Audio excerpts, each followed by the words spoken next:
Hey there, everybody. It's Alakai coming to you. About 4 weeks ago or so, I posted a video talking about what kind of decks you like to play.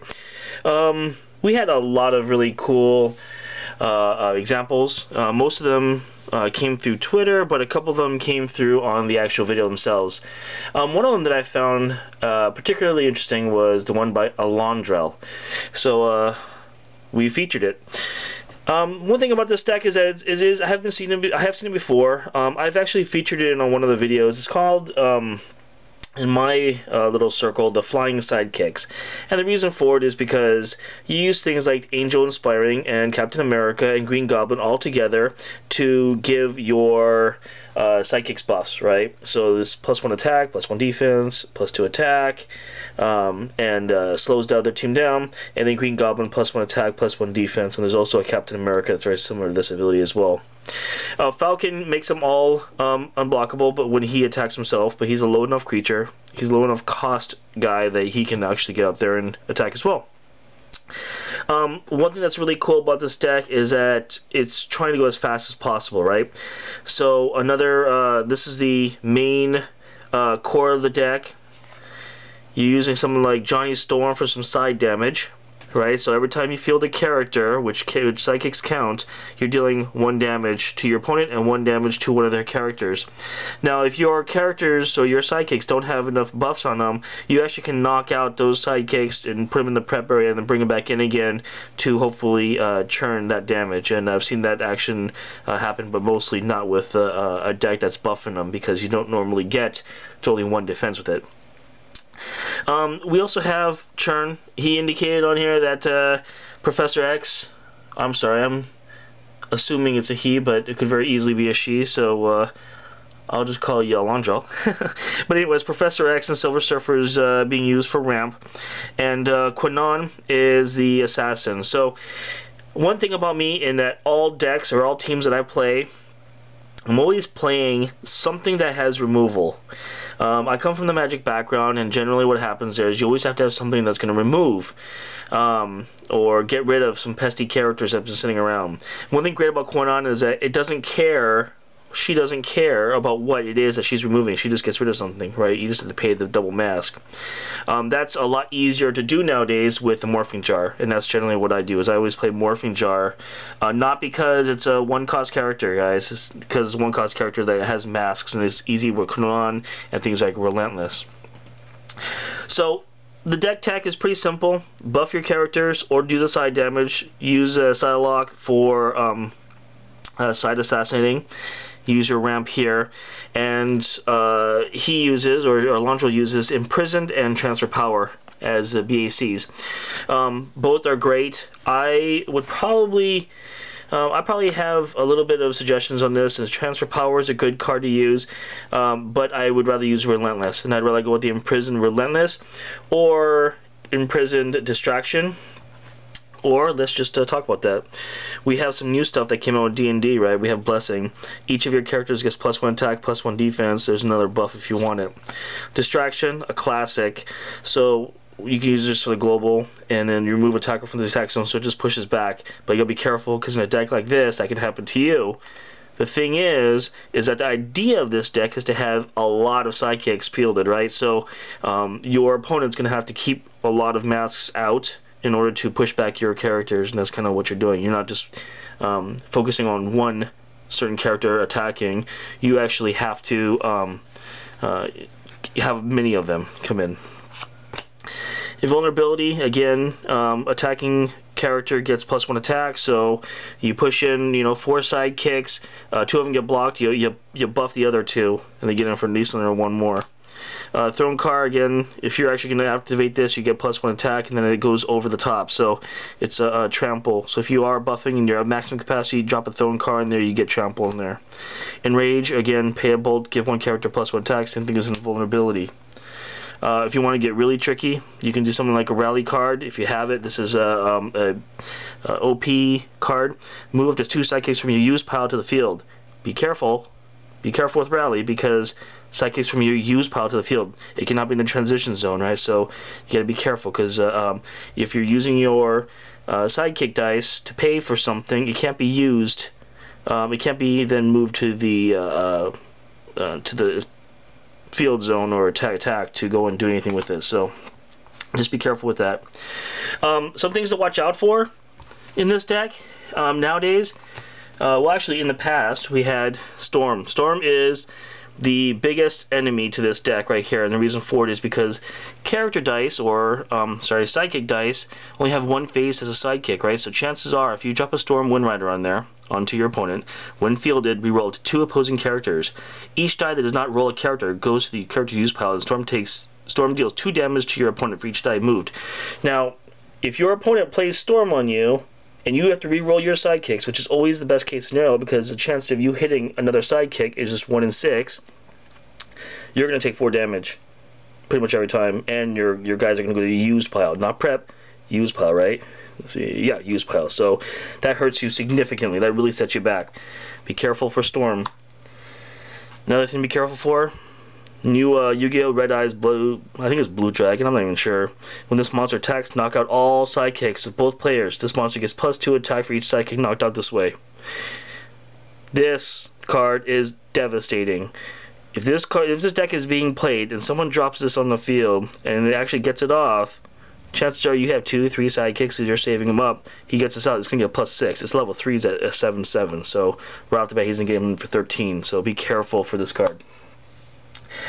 Other cards you want to watch out for is the global effects, things like the red dragons or the dragons themselves. Here's something, a 4-cost blue dragon while active, whenever you use an action dice ability, deal 1 damage to all characters. So if you don't have any of the buffs out there yet, blue dragon comes down and then breath weapons you, right?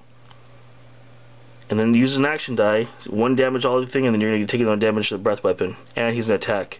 Again, breath weapon for 3. 3 is enough to pretty much compensate for any of these guys you have on the board. So if you're stalling, if you're waiting, be careful when the red dragon comes fielded, or just watch what the other player is doing. Make sure you count their dice. Some other ideas: Hulk, Green Goliath. If somebody uses magic missile, pings Hulk, it's going to knock out. He deals 2 damage for each opposing character. So if you have just 1 buff on the field, he's going to get knocked out. Fortunato, same type of thing. Non-fist characters get -2 attack, -2 defense. So just be careful when you're playing this kind of a deck, when all your base power you're relying on is like sidekicks. You need to make sure that you have a good idea about what some of these other cards can do and what your opponents are kind of playing for. So a deck like this is very powerful in the early game. You got to make sure you come out. You got to come out fast. You hopefully you get kind of lucky with some of those rolls with those sidekick dice. You get that ramp going and you attack and you attack and you attack and get in. Silver Surfer, I guess you probably need that for the Captain America, but other than that, everything else here is pretty low cost, right? So if you were to get rid of the Silver Surfer, or just even if you're just using it for global, maybe you can drop in something else. If you have a Quinnan, or if you have something else that takes out some of these dragons, that might be better too. That might be a good idea. Maybe that gelatinous cube or something like that. Anyways, yeah. So anytime I see like Falcon Angel, Goblin, or America, I have an idea about kind of what's coming out, and I have to create my strategy right off the bat to get rid of some of those sidekicks, because without sidekicks, this deck is, well, it's pretty much powerless. You've lost your fuel, right? It asks you to have sidekicks, and again, sidekicks are only on 1 of the 6 dice faces. So thank you, Alondro. I appreciate it, showing me out this flying sidekick deck. I really like it. I have played it numerous amount of times, and it does well for me. Thanks all. Hope it helps. Take care. Hello and welcome to Alakai's Discussions. This is Alakai. We've got some very unusual packs here, something that I was relatively negative about in the past. We've got some Yu-Gi-Oh packs, and I came upon them at a local game shop. It's called the Guild House in Bellflower, California. Very cool shop. Charles and Monica there, always happy to help. And they have just a giant selection of board games. That's kind of what they specialize in, and they're the ones who got me into Dice Masters, and they're the ones who are fueling my fire here. We'll talk a little bit more about Yu-Gi-Oh!, what kind of my thoughts are about the set. I'm not a big fan of Yu-Gi-Oh!, the game in itself. I did play Magic. It has nothing to do with that. but just kind of thought it was spreading a little thin in the multiple sets that are out, DC and Marvel and all these upcoming different sets, D&D. We spoke about that in one of my previous videos, and so yeah, Yu-Gi-Oh! I wasn't really going to buy any packs. Then I thought, hey, I'm looking for a couple cards in there. I'd like to be exposed to the set and see what kind of some of the new cards are, so I decided to go ahead and buy some. So here we go. Let's go ahead and take a look. And this video is going to be only about opening packs here, because we're probably going to take a little bit more time discussing what we got. What? Isn't that Light Child? What's her name? Oh, right off the bat we got a rare Flame Swordsman. So 6 and a bolt. When summoned, your attacking monsters get +1 attack and +1 defense until the end of turn. Very nice. So one thing, 3 in a shield, Lord of D. It's a dragon commander. 3 in a shield.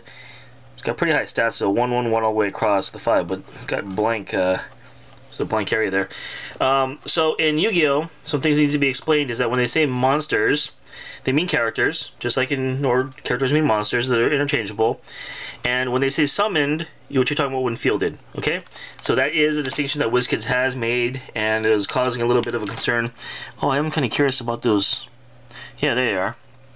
So on the dice, also, they have little numbers there. You see them on the bottom there? And there was a big controversy about what is going on with these numbers. Yeah, there it is right there too.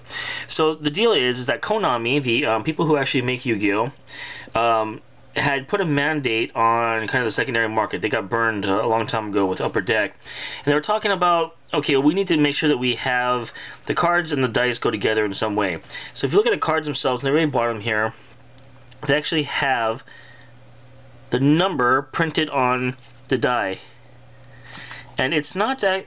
Yeah, it is. It's number 82. So it's the numbers printed on the die here, and one of the die needs to be played with the card. So this card right here has got a max of 4. Of the 4 dice that you have, 1 dice at least has to be matching to that card, number 82. The other 3, if you were to play 4 of these, the other 3 could be the common version or whatever case might be, just like in any other of the sets. So just reiterate that point. Let's use Lord of D this time. Lord of D has got a max of 4. It's number 29. So if I'm going to play 4, let's pretend I'm going to play 4 of these dice here. One of my dice has to match that number. See, so you remember you play 1 card and you play 4 dice on top of it or on the side, depending on what your playmat looks like. One of those dice has to match the card serial number. Less of a carrying in a common, but in a rare situation, you need to have 1 die that matches. This differs a little bit because in the past you're able to use the common dice, any other dice you want to, put them on the rare and you're fine, you're on your way.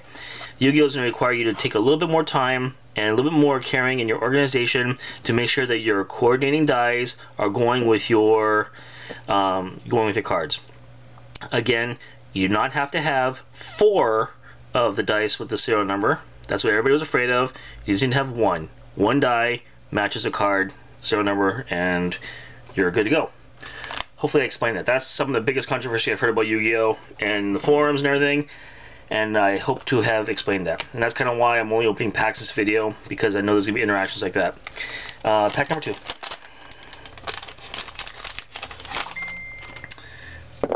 Alright, so I can't even call out what these are. There's a yellow die and a blue die. We have Obelisk the Tormentor, Fist of Fate. 7 and a fist. And it looks like some kind of Egyptian Raw thing. If this monster is blocked but is not knocked out, it deals damage equal to its attack to your opponent. Oh, it's massive. It's level 3, it's a 9/9. How sick is that? This is an uncommon version. And then Time Wizard, 5 in a mask for a little, I don't know, a little claw thingy. When summoned, you may move up to 2 sidekicks you rolled this turn. You may move up to 2 sidekicks you rolled this turn from your use pile into your prep area. You may move up to 2 sidekicks you rolled this turn from your use pile into your prep. So it's probably mean to say sidekick dice. You move this turn, you rolled this turn. So you roll those dice, you put them in the use pile, and then when you field this guy, 2 of those guys go in your prep area. Okay, so it's kind of like a PXG, but it happens when fielded. Stumbled me up a little bit because it's 2 sidekicks. Yeah, it means 2 sidekick dice. I was wondering, that's pretty hard to get sidekicks. Pack number 3.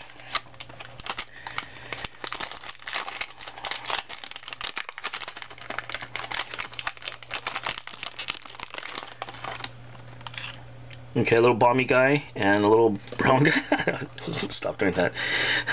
Okay, 6 and a bolt, 1000 dragon, inferno flame breath.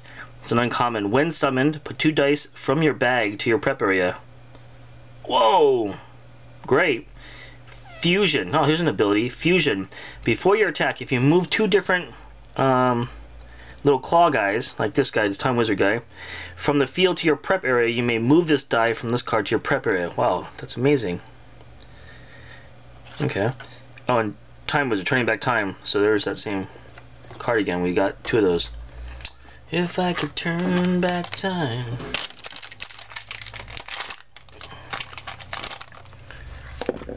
Alright, more colors. The Winged Dragon of Ra, Solar Deity. 7 and a bolt. When summoned, choose an opposing monster and roll it. If it does not roll a monster face, move it to your prep area. Wow, it's like a storm. Holy moly! This thing's got a 10 defense on its level 3. It's a 3 field, 8-10 on its level 3, but look at this costing. And then 5 fist, Harpy Lady Sisters, triple scratch attack. When this monster cannot be blocked unless it is blocked by 2 or more monsters. Oh great, so it's got evasion. Oh, that's cool. Okay, so that's good. That's a great card. So it's got evasion and it has to be blocked by 2 or more monsters. Level 3's got a 7/6. So maybe if you were to use this along with an ability that says when blocked it deals its attack value to all the creatures, you can do something like that. Anyways. Okay. It's really fun opening up these cards. It's kind of fresh. Haven't seen anything. I haven't been looking at any of the forums or anything other than a couple of the different postings that have been done by some of my friends. But it's really interesting to see this. I am looking for that morphing jar. Hopefully I grab a couple here. Oh, cool, another rare. Look at that. Saggy the Dark Clown. Saggy the Dark Clown. Dark Slayer, 4 mask. Instead of attacking, this monster may deal 2 damage to an opponent's monster. Oh, that's crazy! Instead of attacking?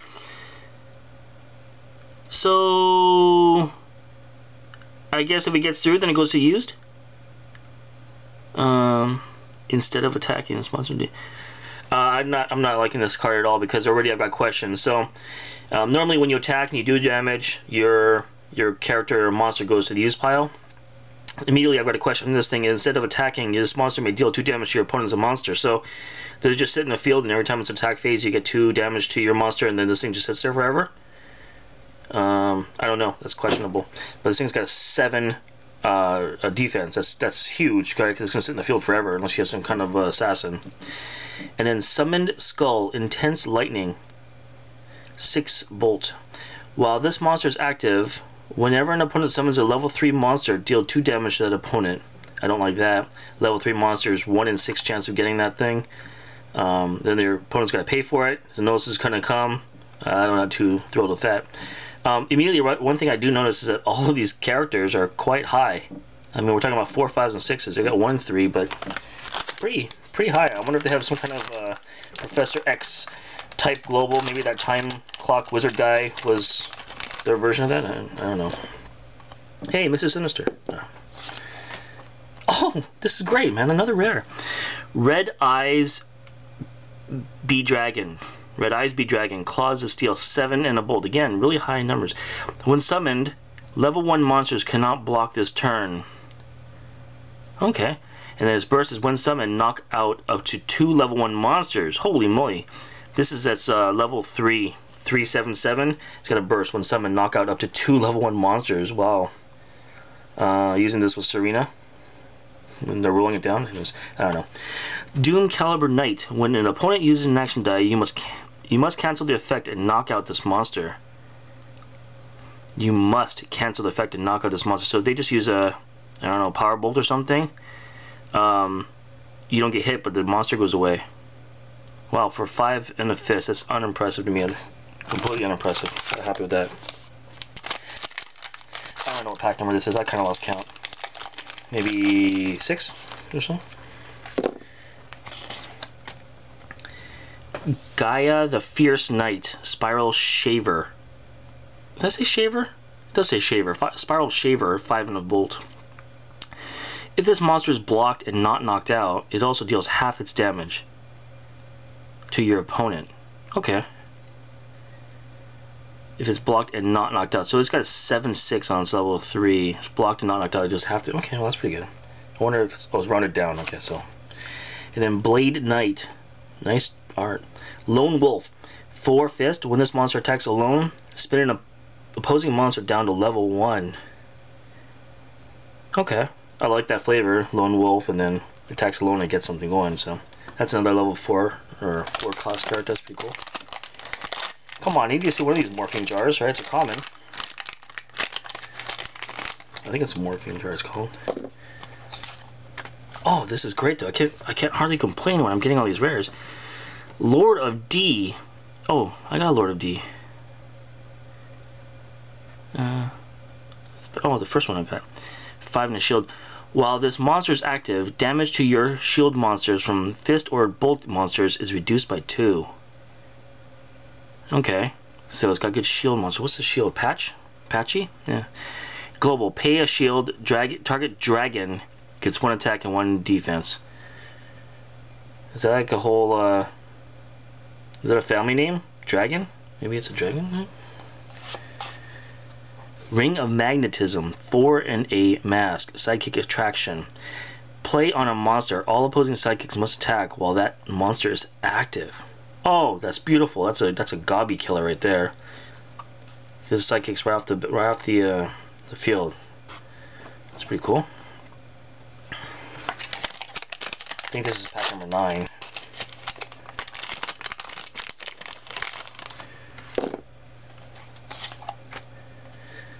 Harpy Lady Sisters Triangle Ecstasy Spark.